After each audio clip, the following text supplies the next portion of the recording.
Hello, YouTube. This is Old School from Valrico, Florida, coming to you live. Got a couple updates for you on Buccaneers news in general and a couple of updates from a YouTube perspective. One little note, thanks to everyone who's subscribed out there and for the comments. I appreciate that a lot. We're at 293 now, almost at that 300 mark. We're kind of trying to push over there, so if you know anyone who's not subscribed, who you think might like the videos, make sure they get over and subscribe. Additionally, at WhatTheBuc.net, we just released our new website. We got a bunch of our articles and things like that out there, so blog posting, along with the show that we normally do, is all on the new website. You should check it out at WhatTheBuc.net, because I think if you like the videos here, you're going to really like the show that we do. You should definitely check it out. Now, as far as the Bucs go, I was able to go to practice this weekend. They canceled one of the practices. The weather was complete ass. But the morning practice was a full practice. There's a couple of people I want to bring out as standing out. They're probably two names you wouldn't think about when you think about standouts. Donald Penn is owning people in practice, folks. He is, and we were talking with Scott Reynolds on the show Thursday about this. He is an angry, angry big man. He's angry because he had to sign an offer he didn't want to sign. He's angry because people keep telling him he's fat, and he's out there just killing people. The other one to pay attention to is Quincy Black. Quincy Black is one of the linebackers that you're actually noticing in practice, who's where he needs to be, when he needs to be there. He's making the plays. I think he's going to have a pretty strong season this year if he continues at this pace. Now, when we talk about guys like Quincy Black, it naturally leads into the discussion of the depth chart, which was released today, the first official depth chart. Now, this early in camp, that depth chart is going to be very malleable. It's going to change considerably between now and the beginning of the year. There weren't a whole lot of surprises, though. Luke McCown, first-string quarterback. Ernest Graham, first-string halfback.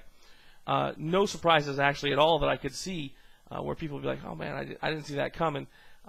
So take a look at it, but take it with a grain of salt, because a lot is going to be proven out in the 15th when we play the Titans. See if these guys that are putting together a good camp in practice look the same under the big lights when the game is actually on the line. Even in a preseason game, these guys are fighting for their lives from a compensation perspective, right? So it will be interesting to see how those things come across. Now, the injuries that we talked about a week ago that would mount up because of the intensity of practice that Coach Morris is running these guys at have started to mount up, right? You got Clayton, Fain, Bryant, a number of these guys that are out.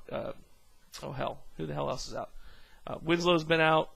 There's guys getting dinged out. They're goofy things. They're hamstrings. They're fluid on the knee. Right? We don't have a lot of big injuries, but they're nagging and they're keeping these guys out of practice, and that's not what we need. Now, Morris is riding that fine line between a hard camp and a camp that's so hard that he's going to lose his talent.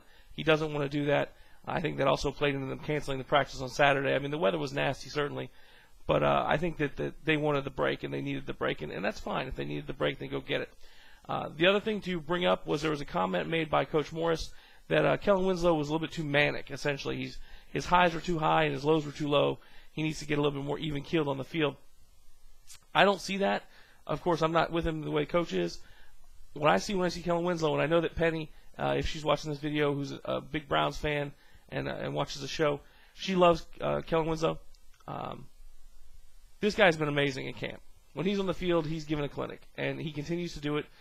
He is going to be an amazing receiver for the Bucs this year if our quarterback play is good enough to take advantage of him, and he can stay healthy. So I'm not sure what Rob was worried about, but hopefully it's not going to be too big a deal, because from a physical perspective, Winslow's amazing.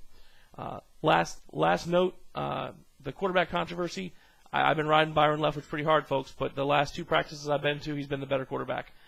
When they get out of 7-on-7s and they start going to 11-on-11s, the last two practices, Byron's making the right plays. He's still slow, but he's getting the ball out there and he's making impact plays. What's happening with Luke is he's getting nervous and he's pulling the ball down prematurely and he's running with the ball. Now, it's great he has the ability to do that, but we don't want him running the ball, right? We want him to make his reads. We want him to release the ball, move the ball down the field that way. Every time he takes off running, there's a risk you're going to get an injury, and you don't want that to happen to your quarterback. So there's actually a blog post about this at WhatTheBuc.net, the newest blog. Talks about style differences between the two quarterbacks, and that's what Scott and I were talking about on the show Thursday, was in preseason how those styles come across. Whoever's the most effective, they're going to have to leave the lasting impression on the coach's mind, right? Whether it's Luke moving them down the field sort of systematically, or whether it's Byron taking the shots downfield in big chunks and converting on some of those things.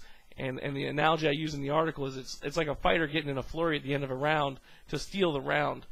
We've got to be careful that that's not what happens in our evaluation of the quarterbacks this year. So I'm going to try and get my big ass out to training camp a couple more times this week if work will allow it. Certainly in the evening practices. We've got a show Thursday night where we'll talk about the Titans. what we can expect coming into this game.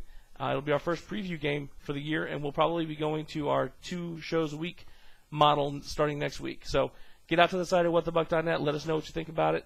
And go ahead and rate this video if you don't mind as well. And let some friends know about it on the subscriber side so we can hit that 300 mark. Thanks a lot for all the support.